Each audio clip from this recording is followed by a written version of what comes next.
자, 여러분들 안녕하십니까? 반갑습니다. 2021년 2월 5일 장마감 방송을 하도록 하겠습니다. LB는 전일 대비 1.19% 하락한 91,500원에서 마감을 했습니다. 만약 오늘 어제도 말씀을 드렸지만 이 음봉을 감싸는 양봉이 나와줬다면 다시 한번 재차 상승에 대한 기대감을 이어갈 수 있었는데 그러지는 못했습니다. 조심스럽게 이 당시 때 수급이랑 좀 비슷한 모습이지 않나라고 생각이 듭니다. 그래서 다시 재정비가 좀 필요한 구간으로 보여지고요. 다시 인내의 시간이 좀 필요하지 않을까 보입니다. 전반적으로 시장의 매기가 바이오에 있지도 않고요. 그리고 제일 큰 문제이기도 하죠. LB 본연적으로도 현재 시장의 요구치를 충족시키지 못하고 있어서 좀 비실비실 되는 그런 모습을 보여주고 있습니다. 사실 가장 큰 관심사가 약의 효능은 어느 정도 이제 인지를 한 것 같습니다. 시장에서는.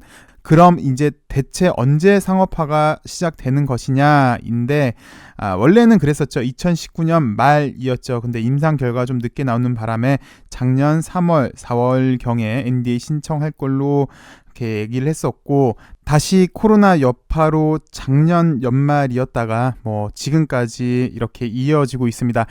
너무 시간이 지체가 되니까 시장의 신뢰도 많이 좀 상실한 모습. 그나마 항서 쪽에서 약이 판매되고 있고 또 많은 좋은 임상 자료들이 나오고 있으니까 이 정도 가격을 유지하고 있지 않나 합니다. 사실 위암 3, 4차 NDA 신청이 리보세라닙의 더 많은 적응증을 알리는 신호탄이 되는 거죠. 신호탄이 되는 건데 그 이후 이제 더 큰 적응증 시장으로의 확대, 그리고 특히 병용으로 3세대 항암제라고 불리죠.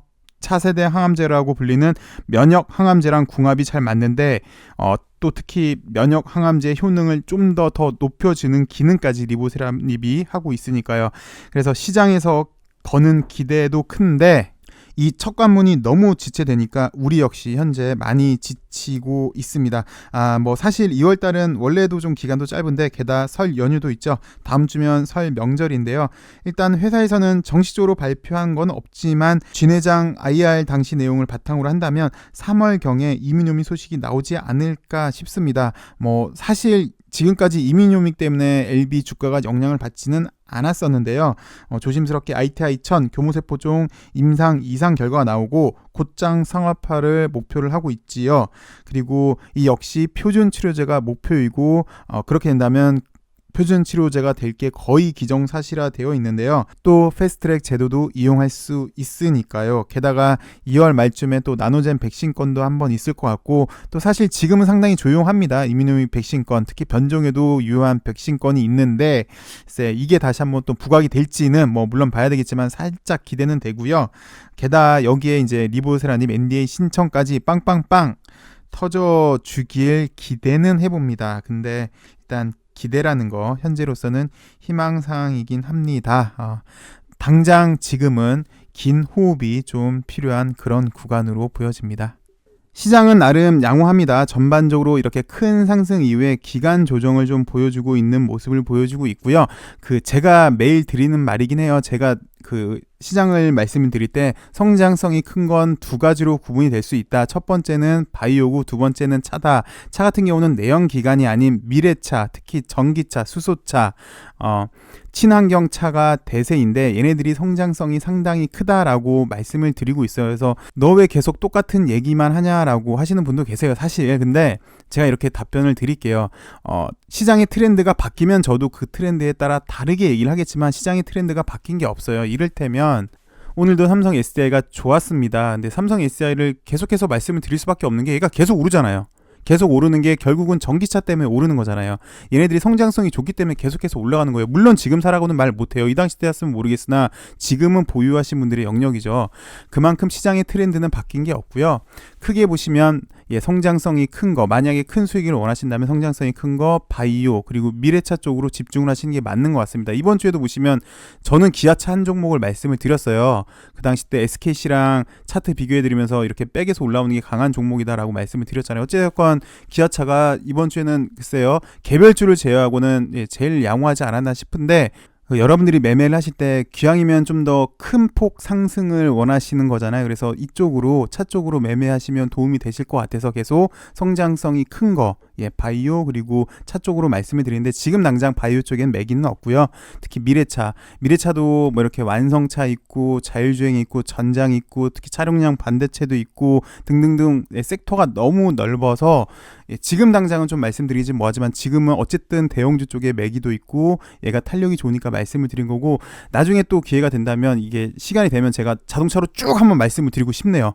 워낙 섹터가 넓어서 근데 원하시면 다시 한번 자동차 쪽으로 제가 한번 기회를 잡아서 설명을 쫙 드릴게요. 어찌되었건 매매를 하실 거면 이쪽으로 특히 큰 수익을 원하실 거면 성장성이 큰 쪽이 매매하시는데 아마 좀 도움이 되실 것 같으니까 그렇게 이해를 해주시고요.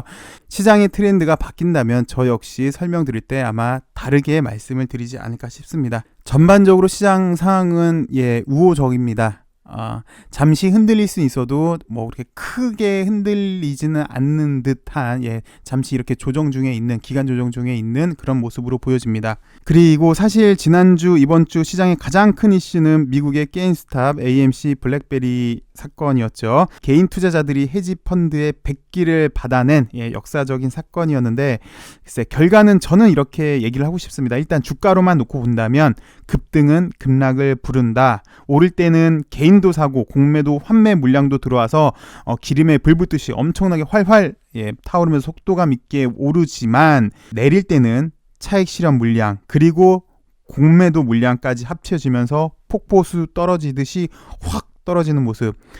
그래서 저는 그렇게 생각을 합니다. 예전에도 몇 차례 계속 설명을 드렸는데요. 슈스 키즈보다는 완연한 우상향이 좀 더 좋지 않을까. 그래서 LB도 만약에 NDA 신청이 된다면 이제 실적 기대감이라는 게 있겠죠. 그걸 이제 LB에 적응을 한다면 적응증 확대겠죠. 그리고 좋은 임상 결과가 될 텐데 기대감이 생겨서 NDA 신청 이후에 기대감이 계속해서 적응증을 확대할 것이다. 시장을 넓혀갈 것이다. 라는 기대감이 생겨서 지속적인 우상향이 나오는 게 저는 좀 더 낫지 않을까. 웬만하면 공매랑 안 엮이는 지금처럼 계속해서 쇼커버가 좀 나왔으면 하는 바람입니다. 그 다음 이번 주에 시장의 이슈는 공매도 재개건이 있었죠. 글쎄요. 5월부터 한다고 합니다. 근데 궁금한 게 과연 제대로 우리가 요구하는 제도를 개선을 할 것인지가 좀 궁금하네요.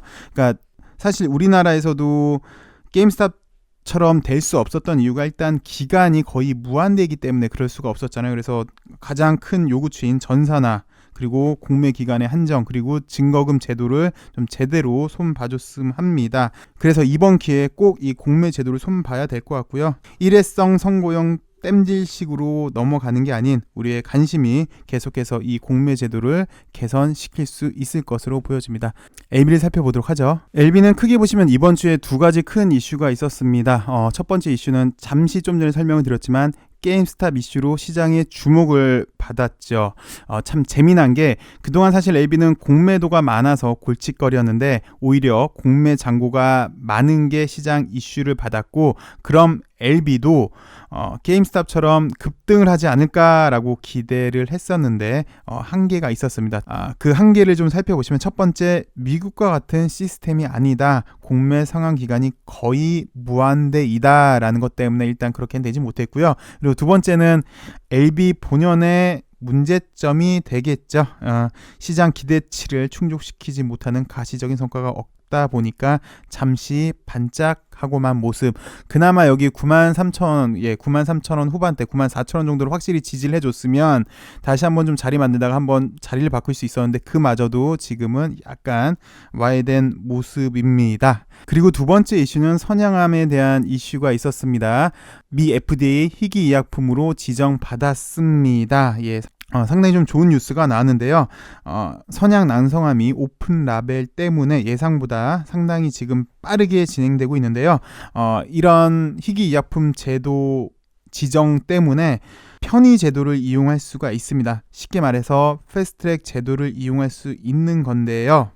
지난 뉴스를 살펴보시면 선양 난성암이 올 상반기에 임상이 마감을 한다고 하죠. 그러면 패스트트랙 제도를 이용한다 치면 6월 달에 마감을 해서 7월 달에 신청을 한다고 하면 두세 달 걸린다고 치면 뭐 9월 내지는 10월에 약이 탄생할 걸로 보여지는데 그리고 또 지난 뉴스를 보시면 순차적으로 상업화를 진행을 한다고 했어요. 위암, 선양, 남성암, 간암. 그러니까 위암 3차차로 먼저 신청을 한다고 해도 얘는 패스트트랙 제도를 이용할 수 있기 때문에 만약에 위암 3, 4차가 뭐 3월 내지 4월에 신청을 해도 선양 남성암이 살짝 그 시기는 빠를 수가 있어요. 이건 뭐 물론 어디까지나 예측치이기 때문에 의미는 없지만 만약에 선양 남성암이 먼저 출시가 된다. 패스트트랙 제도를 이용을 해서요. 신청은 물론 위암 3, 4차가 먼저 한다 해도 얘가 신사 기간이 짧기 때문에 얘가 먼저 나온다면 위암 3, 4차는 현재 시장에 약이 있죠. 그래서 가격 결정할 때 약간 고려사항이 많을 텐데 선양 남성암 같은 경우는 표준 칠해제고 뭐 경쟁력이 없기 때문에 사실 가격을 정할 때 약간 좀 더 자유롭지 않을까. 그래서 약가 결정에 대한 우월성이 있지 않을까 조심스럽게 추측이 되는 추측이기 때문에 크게 의미는 안 두셔도 될 거는 같습니다. 그래서 그런 뉴스이지 않았나라는 생각이 듭니다. 이렇게 이번 한 주 한번 살펴보았습니다. 이번 한 주도 수고 많으셨고요. 정말 LB 동행길 지금은 지루하고 또 당장은 얘기에 과연 밝은 미래가 있을까라는 고민도 되는 그런 단계이기도 합니다. 긴 호흡을 잘 하셔야 될 것 같습니다. 그래서 마라톤 최종 목적지에서 좋게 다시 또 맞이했으면 하네요. 근데 사실 제가 영상을 매일 찍으면서 여러분들이랑 동행길 제가 이렇게 힘을 드린다고 생각을 했는데 지난번에도 말씀드렸지만 제가 오히려 여러분들한테 더 많이 힘을 받고 있습니다. 어서 좋은 약이 탄생해서 세상을 좀 더 아름답게 비치는 LB 그리고 그 멋진 회사에 투자하는 우리 주주들이 진정 멋진 투자자였다는 걸 좀 증명을 해 보였으면 합니다. 시청해주셔서 감사하고요. 좋은 주말 되시고요. 다음 주엔 더 좋은 소식으로 여러분들 찾아뵙도록 하겠습니다. 감사합니다.